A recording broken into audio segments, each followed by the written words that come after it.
The Travel Transformation Podcast is proud to be partnered with Give the Goodness Global, an amazing global outreach project helping families in need all over Southeast Asia and beyond. Please check them out at Instagram.com/Give the Goodness Global today. And now on to the podcast episode. Welcome to the Travel Transformation Podcast, where we talk all things travel and all things transformation, exploring the life-changing potential of solo travel, intentional travel, and location-independent working. Whether you're an aspiring digital nomad or simply wish to boost your confidence through epic travel experiences, I'm here to motivate and inspire you to go after all your wildest dreams. I'm Jessica Grace Coleman, author, certified travel coach, founder of the Travel Transformation Company, and your host for the Travel Transformation Podcast. Travel changed my life. Now let's change yours. You ready? Let's go.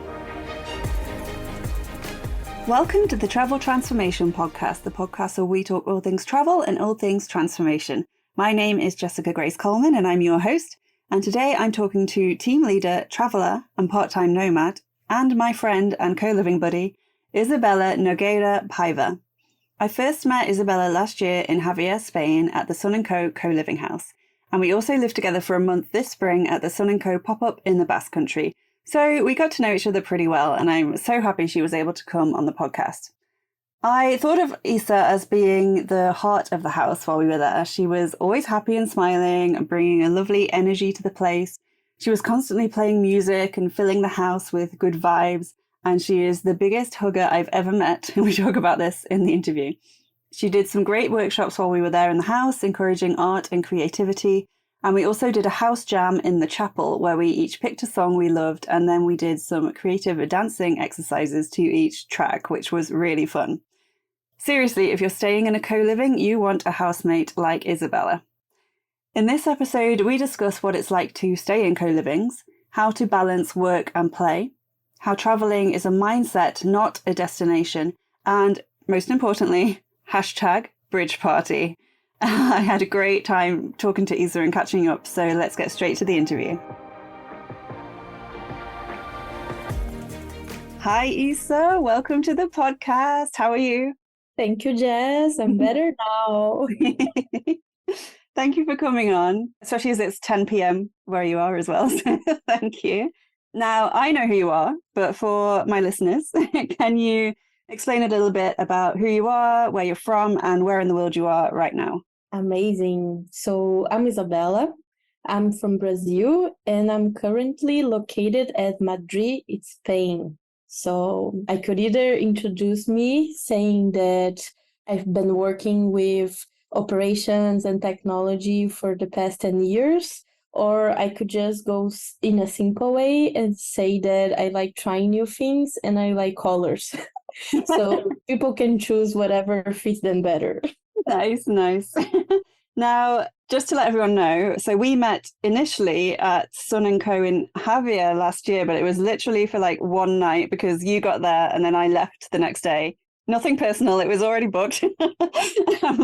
So I briefly met you there. And then more recently, we spent a whole month together living in an absolutely lovely villa in the Basque Country in Spain, which I have banged on about a lot on this podcast as part of the Sun & Co pop-up, which was amazing. So nice to actually hang out with you instead of just meeting you for a day and then leaving. So tell me, first of all, what did you think of that experience in the villa?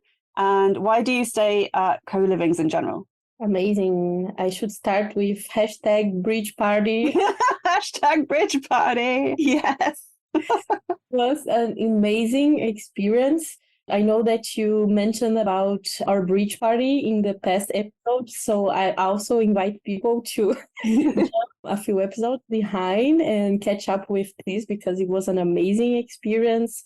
My experience at the villa was amazing. It was the first time I spent more than 1 month in a single place, and I felt that I was actually living there. I was not feeling as I was traveling. I didn't have to pack when you have your toothbrush on the sink and you say, hey, that's my bathroom, that's my space. So it was a very lovely and natural experience with another 12 people from all around the world. So amazing memories. Yeah, it was so good. And like you say, not having to pack and repack every few days or every week or whatever is like a godsend. So it's so nice to feel more grounded in a place and be like, this is my room, this is my spot, this is where I sit, wherever. Like, I really like about co-livings. So have you stayed in other co-livings as well, apart from Sun & Co? Yes, my first experience was at Sun & Co. And this totally opened my eyes as now I'm consider myself a co-living girl. Have been into a couple of others in Selena, which is a big networking, and they are in different countries, and also in Maria co-living in Tenerife, which is island of Spain. And I do have a current experience in a Madrid co-living, so I think Spain is my spot now. Yes, it seems to suit you, definitely. And I wanted to ask you about Madrid co-living because that is Lou's co-living, right? Yeah. So Lou is a guy who I met last year at the Basque Country pop-up. And I remember then he was considering turning his house into a co-living, like thinking about it. And obviously now he has done it. He's been like having guests for quite a few months now, which I just find amazing because you meet so many people who are like, they've got big plans and big dreams and they talk a lot about it and they never do anything about it or they put it off. So when I heard that he actually done it, I was like, that is so amazing. And I know that Didi has stayed there as well, and like quite a few people who have met each other at Sun & Co. So it's like a big family. It's really nice. So just out of my curiosity, what is it like there? I need to know. Amazing. I won't give you much spoilers, but Okay. achievement unlocked because Lou did a great work. I have been here for the past 2.5 weeks. And again, I'm feeling at home because that's a familiar house. So I feel that all the kitchen utensils and the things, the furniture are in the places that I would put it if this was my house. So that's also a totally different experience for a village house as we were at Basque Country, but amazing in very different ways. So we have less people here, which also brings us more together in a way that all the energy that we have is literally formed by 3, 4, or 5 people that are currently at the house. So this means that you have an even more active paper in constructing that. And that's also amazing. That's really cool. Yeah, sometimes I like it when it's just a more intimate group. Like you get to know each other a lot better. You can talk to people without feeling like you want to talk to everyone, but there's just not enough time and all that kind of stuff. So do like activities there, do professional events? Because I think for maybe if people are listening and they don't know what co-livings are, the ones I've been to are focused on like self-development, growth, whether that's like in your personal life or at work, like your career or whatever. And you do a lot of events and things like that together. So is that the same there or is it a different kind of vibe? I would say that every co-living has its own vibe, which is also depends again on the month that we are and how many people and who are these people. So my experience at this moment, it's being a more chill vibe as I'm also working full time in person for the first time in months. Actually doing a web development bootcamp, but it's kind of work.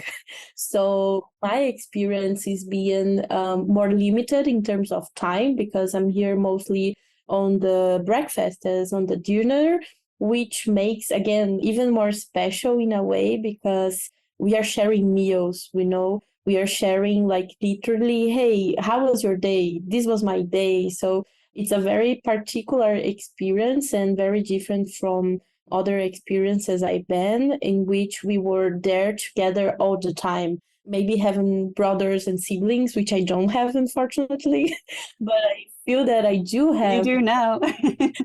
I do now. Oh, that's really cool. Okay, so you mentioned work there. So obviously, a lot of people who stay at co-livings are digital nomads. They work remotely and they travel around.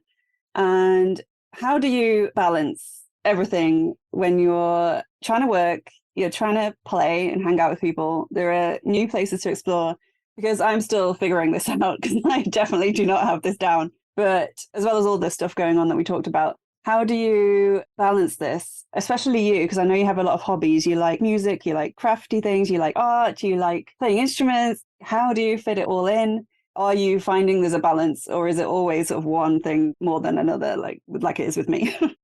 I would say that for me is an internal work in progress, because I remember on my first experiences, I literally have a checklist in which I would put simple things as drink water, brush your teeth. There was so many things going on that sometimes was harder for me to take this time and doing the important things. So now I think it's becoming more and more natural to create this kind of bubble in a way in which I could have some me time even when I'm near other people. So for me, this is currently my earphones. So people know that if I have my earphones, then I'm not there. Yeah, that's a good signal. Exactly. And I do recommending having the big ones, the ones that covers your ear, full ear, so people can see it. And don't tell anyone, but sometimes there is no music running it. I just have the earphones so people can see me and say, hey, she might be busy doing her things and I can have some me time. So, jokes apart, I feel that for me, it's important, really important to have this quiet time. Also, because in colivings, we do want to share, to listen to other people, to have conversations. That's why most of people are here to get connected. But I do think that it's very important to have some alone time in which you have simply create this time and be with yourself for a moment, even if it's for doing nothing. Yeah, could not agree more, especially because you've been sort of hopping from co-living to co-living, and I know that can be a lot. So yeah, definitely like carve out that time however you can, even if it's just putting headphones on when you're not actually listening to anything. I love that. You're letting out all your state secrets here. So you've been to a few co-livings now. Do you have any tips for people who might be like listening to this interview and thinking it sounds amazing, but they might be feeling a bit anxious to go, or they're not sure if it's for them, or they're just overwhelmed at the thought of so many people, like if they haven't lived with that many people for a long time? Like, do you have any tips or advice or anything like that? My overall tip will be start small, because I do have a lot of friends that ask me, hey, Isa, how do you do that? How do you go out of your home and do that for months or weeks? And how can you create this time?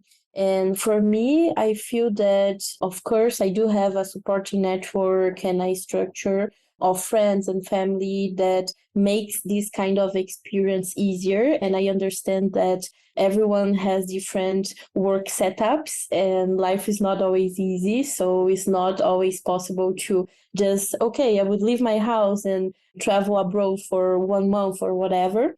But I think that I would always go with what is the one thing that I could do that could put me in a travel mindset.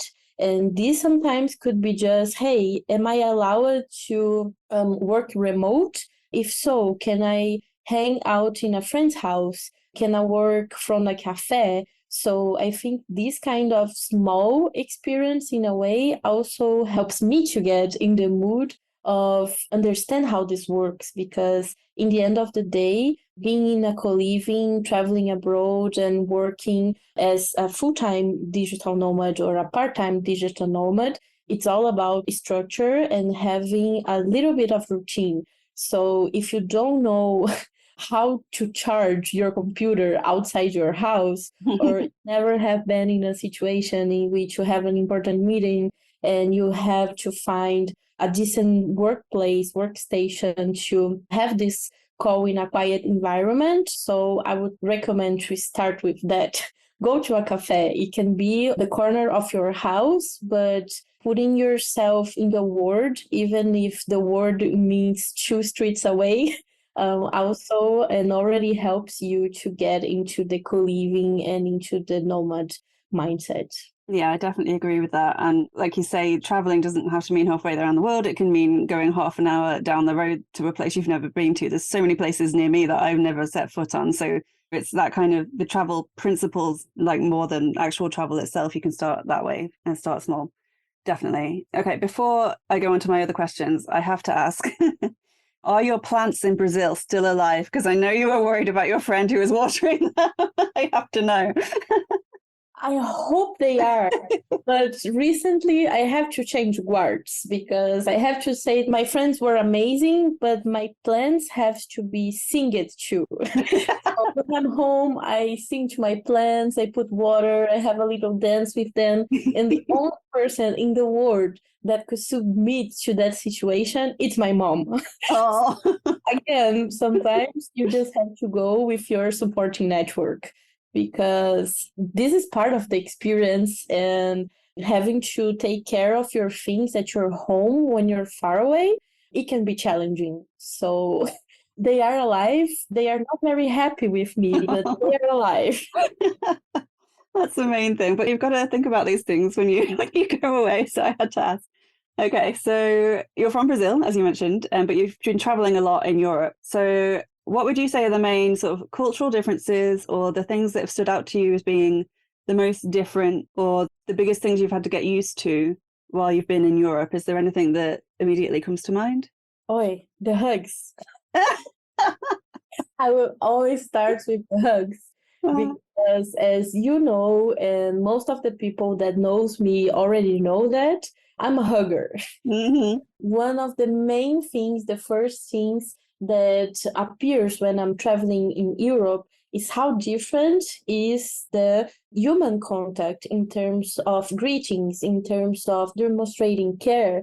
So I have to learn that in Europe, for instance, most of the places have 2 kisses on the cheeks, and then you just finish your greeting. And as a hugger, I have to hold my horses until I know the person for a while, and then could start, okay, let's give a little hug, a small hug. Oh, maybe now we can use 2 hands on the back, and these kind of things that can seem totally silly, but at the end, I think that represents very well how different cultures can be. So I would always start with the hugs. Although I must say, in terms of structure, there is a lot of differences too, but for that, maybe I should change my drink from water to a beer or a wine.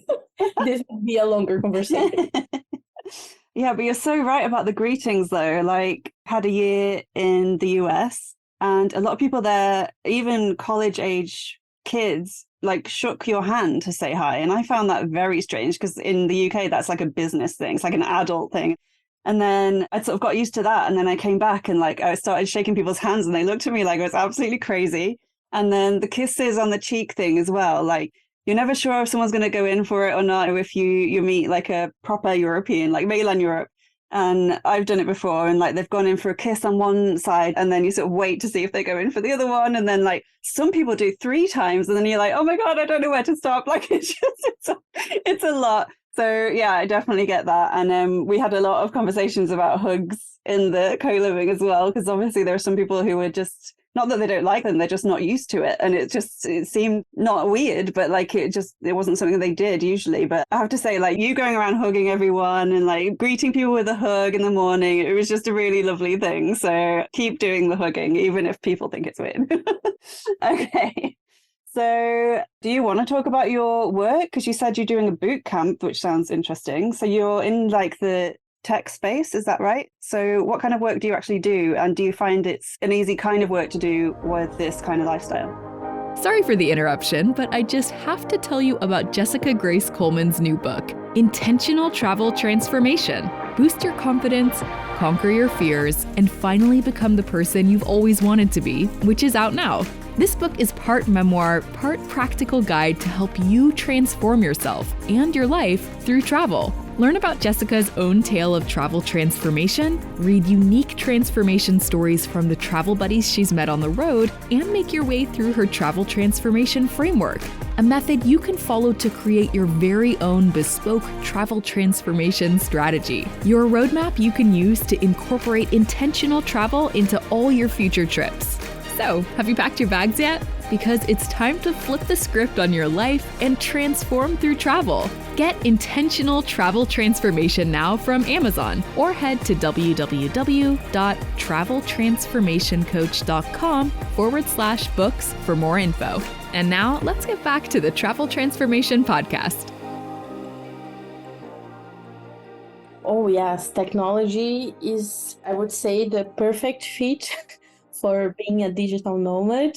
And not necessarily because of the workload, not necessarily because it's not easy, but because of the mindset.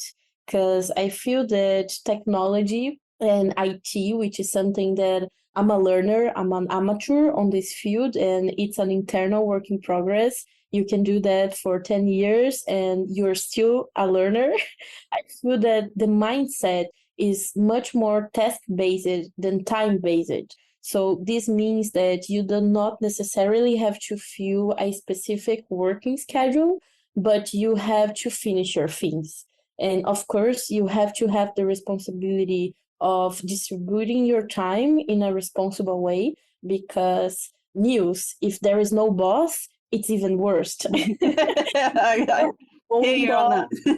Exactly. You have to find your routine out. You have to find your workstation out. You have to manage your time. So I would say that technology is an amazing way to conciliate and balance this travel lifestyle with work. And now I'm currently doing my second bootcamp as Iron Hacker. So I do work in this technology school, call it Iron Hack, in which our goal is to fill the technology gap in the market.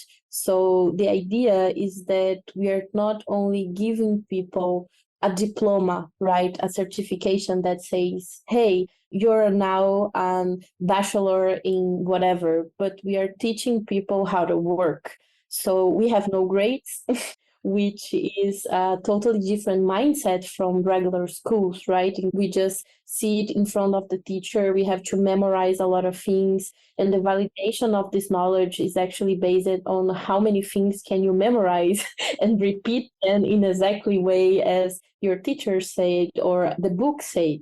But we are giving a bunch of different parts of Legos. So I think that's my favorite way of explaining about web development or user interface design, which is the things that developing myself at this moment, because at the end, you have something pretty similar to Batman's belt. And you have a lot of things. Someone gives you a challenge and you have to look on your Batman belt or Hermione bag from Harry Potter. You will understand what I say. And then say, okay, I do have a lot of tools, but which tool should I use now? So that's what we are teaching to people, not only how to memorize things, but how to select the proper tool and use it in the proper moment. It's a very career-focused environment. It's a very informal environment in which teaches you about how to work in groups, how to manage conflict, how to manage time, in which, I mean, I'm suspect to say that because I have been in this environment for the past 4 years, but I would do recommend technology as a starting point, mostly for people that are maybe going out school at this moment and would like to do something that really connects with their hobbies, because I also think technology has this power. You can address technology in your behalf, and you can be a game developer. You can be an application designer. You can manage and build and rebuild all different kind of hobbies with a lifestyle that allows you to go abroad, allows you to work remote, mostly now after COVID, and allows you to be prepared for the future, I would say. Nice. Yeah, I totally get what you mean with the whole, like when I think of school and exams and things like that, that's all I remember doing, just memorizing as much as I can so I could like regurgitate it back out, and then I would immediately forget it. And if you don't apply it to anything, like it doesn't mean anything, and you're not really learning things. I always found that so bizarre the way they do that, and I'm sure they still do it that way. So that's really cool. So you mentioned hobbies there as part of all that, and I wanted to talk to you about your hobbies because you have a lot. And I was actually going to mention the hashtag bridge party because if it wasn't for you and your love of music and the fact that you literally take like a little speaker around everywhere with you and play music as you're walking along and stuff, the bridge party would not have happened because that's how it started. You just started playing, I think you started playing Harry Styles by request, and we started walking along by the Guggenheim Museum, dancing along next to the river. And then we got to the bridge, which was all illuminated, and it looks like the backdrop from like a 90s music video. So we were like, excellent, a good, great place for a party. And then it just went on for like an hour. Like loads of people joined in dancing. It was so cool. But like none of that would have happened if it wasn't for your tiny little portable speaker. So that's one of the things I remember about you, is that you were just like followed by music everywhere, which I love. But you're also really into like art and like crafty things and playfulness. And you did, I know you were passionate about this because you did a couple of workshops in the house, and I went to one of them, Playfulness 101, I believe. So can you talk a bit about that, like why it's so important, why you got into it, why you teach workshops on it, and why you think everyone should be as playful as they can? Amazing. Don't hold your breath because I can get very excited with this topic. But I would say that for me, hobbies is about experimentation. So for a long, long time, I held myself back in doing things, but just because they were fun, because there was this pressure, this hidden pressure in which most of times I was putting in myself saying, hey, you have to do things in a productive way. So if you're playing video game or if you're doing very, very bad ukulele, so you're wasting time, and time that you could be using studying or working or exercising or things that are supposed to be more, and I'm putting that in a lot of commas, it could be more productive.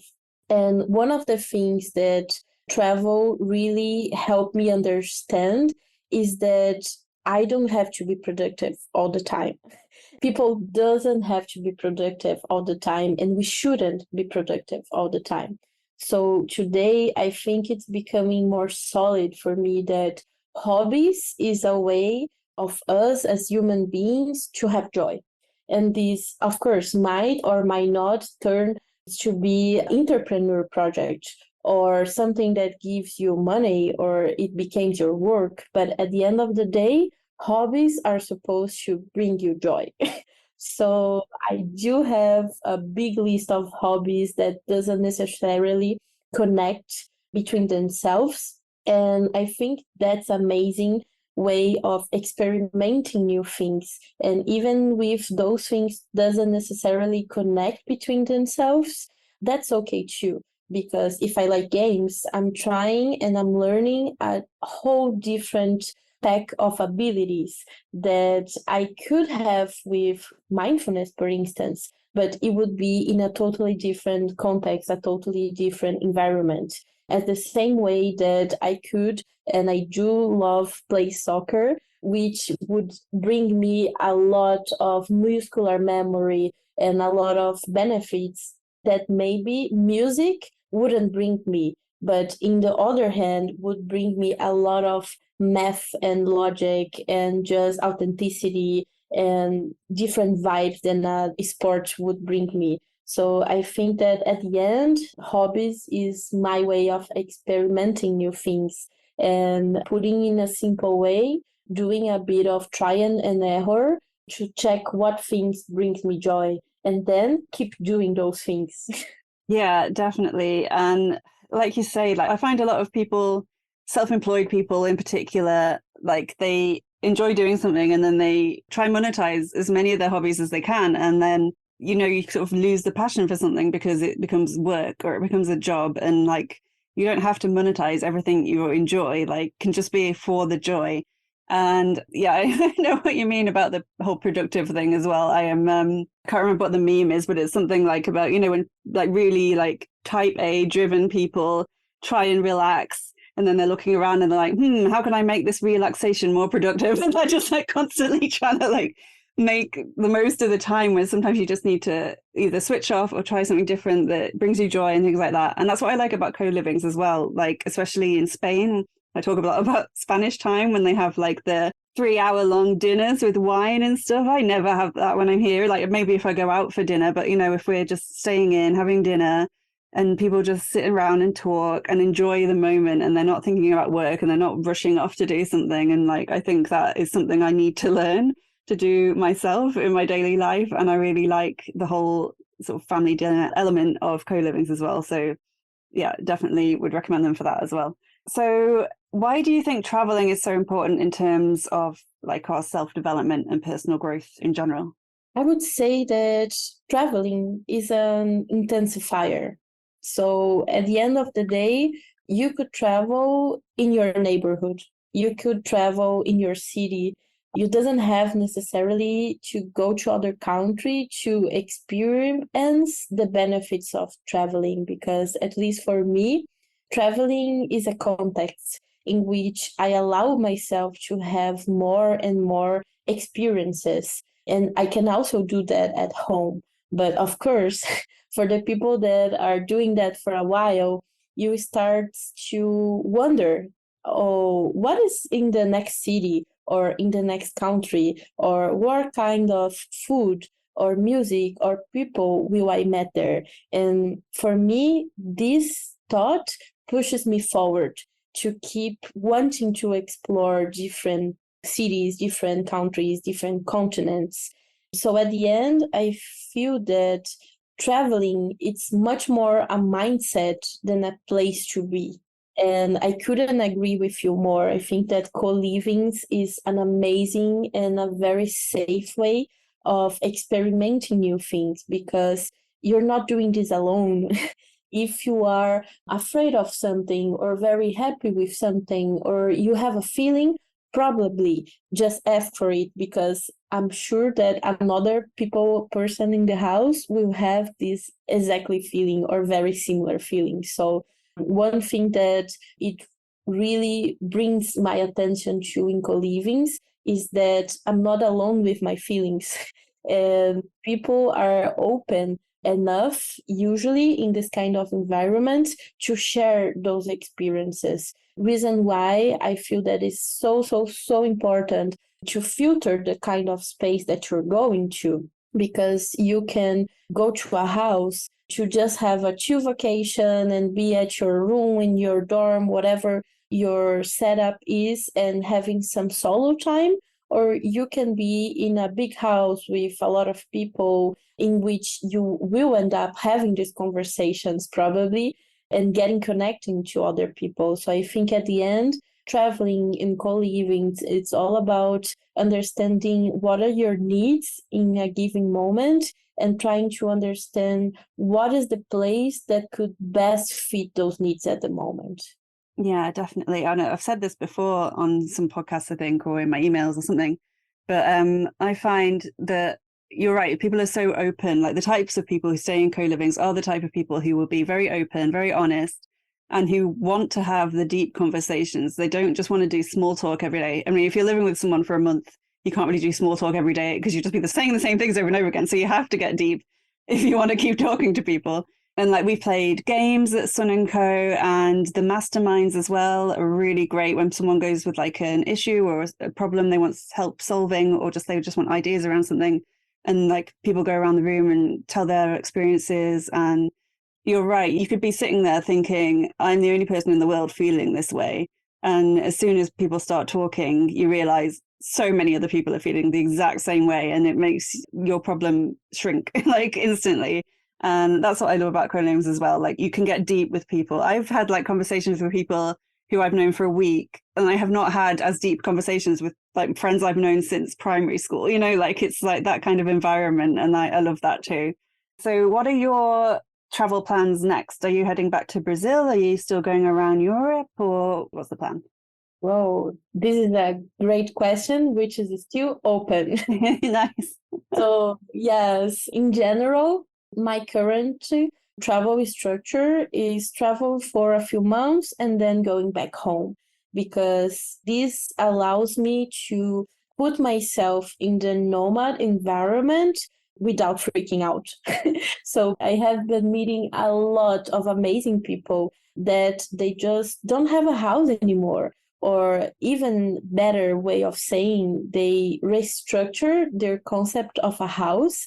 So they change houses and they take all of their things with them, making a new house in every place they are. So this might be or might not be something that I'm interested in the future, but at this moment, and as I say, it's very important for everyone that it's onboarding in this environment to understand what is your current move right now. What is your mood? What are your needs? How is your life right now? Because I think for this nomadic life to be successful, it also have to be sustainable. So that's a very important thing. And sustainable can mean a lot of different things. Not only money, because it's the first thing that comes into mind of many people that I talk to. Whoa, will I have enough money to go with this travel until the end? But very few times I listen to people talking about, am I emotionally prepared for this? Because this is also so important. Do I have the inner structure to create new houses and to open myself so many times? And this, at the end, it kind of got into a joke between the co-living bubbles is that, hey, why don't we just make a shirt? That's my name. I'm coming from this place. That's my hobbies. Because at the end, the point about timing is that it also have to adjust for your needs, because different kinds of travels brings different kind of experiences. And if you're looking for getting into all the gems of a single place, maybe this will require a little bit of rush. But if you want to go in a slow travel and do supermarkets on Saturday and spending like half an a day checking what do they have in the sweets shelf in another country, this is a totally different kind of travel. So for me, what is currently working right now is that I organize my year so I can save money, I can be with my friends, I can be with my family, and at the same time, I can have these periods in which I call laboratories or experimentations, in which I could put myself in the world and just see what the world brings to me. I love that. I love what you said about it's not that some people don't have a house, it's that they have changed their concept of what it means to have a house. I've never heard anyone put it like that before, but it's like spot on. That is so good. Yeah, I'm currently changing my concept of what it means to have a house. So yeah, that is really, really cool. Is there any country or place that you haven't been to yet that is on like the top of your bucket list? Wow, you're doing very good questions, Jess. Don't tell anyone, but I'm an ocean lover. So I have all my future travels organized in ocean. At this moment, I'm still exploring Europe. So I like to go to places in which I can have easy access to other places. And at this moment, I'm finding European structure in terms of transportation and facility of access an amazing opportunity for me to meet different places in a single travel.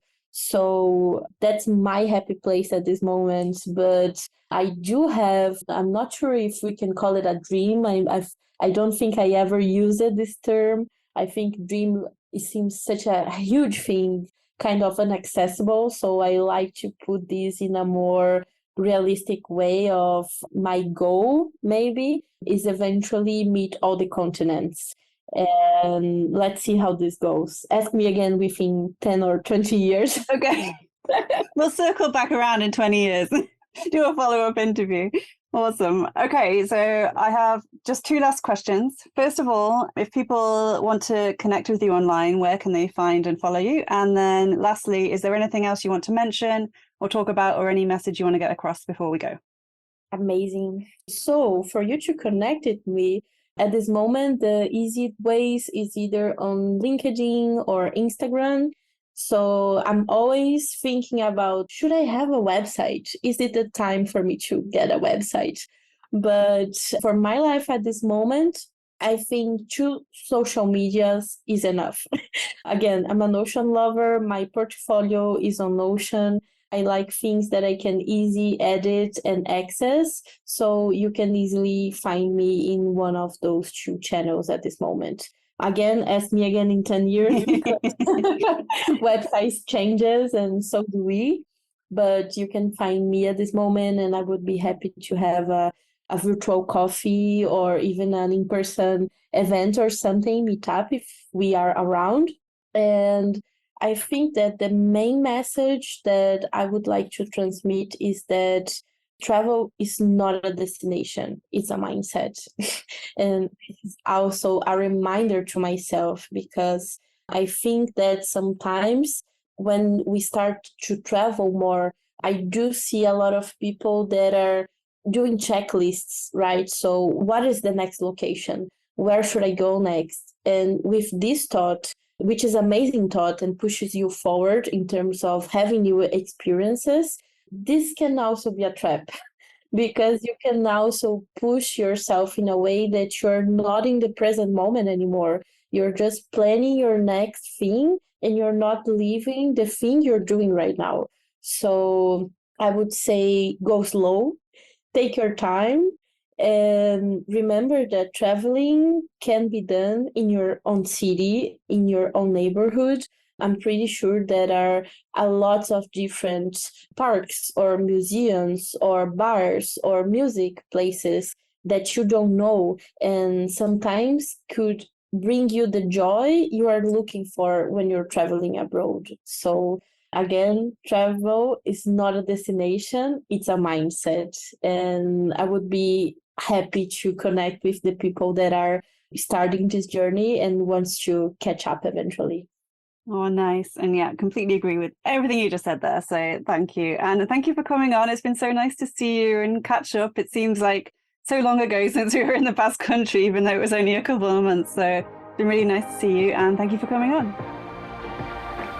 Thank you for listening to this episode of the Travel Transformation Podcast with me, Jessica Grace Coleman. If you enjoyed this episode, please rate and review and spread the word if you have friends or family who also want to transform through travel.